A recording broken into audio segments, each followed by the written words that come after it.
100个人，99个人到饭点了，不知道吃啥好。今天我给大家分享一道拍黄瓜。首先呢，这个拍黄瓜，很多人也会拍，但是他拍出来不好吃。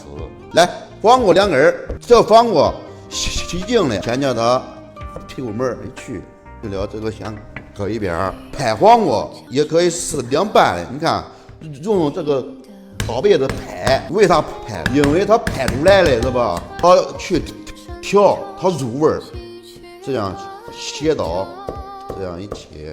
还有一种就是用一根儿，就这样拍出来这个中间一粒，它入味儿，它装盆儿备用。放盆了以后，再拿2、3颗蒜了，也用这个刀背子拍出来，它入味儿，给它那个外好一剁成沫，给它放这个盆里。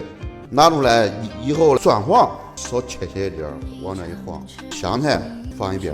那咱再来一点红椒配色，红椒就这样的斜刀，这样一改也好看。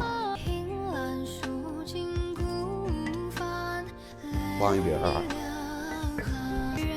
那这干红椒，这一颗大葱从这个中间给它这样的一粒开，斜刀切到这样切出来也好看，也入味儿，给它放一边。那咱用这个热油把蒜、橄榄椒给它就是弄香一下哦，弄香味儿很香。放点盐、味精水、糖水，放点陈醋，放点香油，用筷子给它那个拌均以后，光盘又简单又好吃。这是下酒菜，凉拌黄瓜要拍黄瓜。上一道。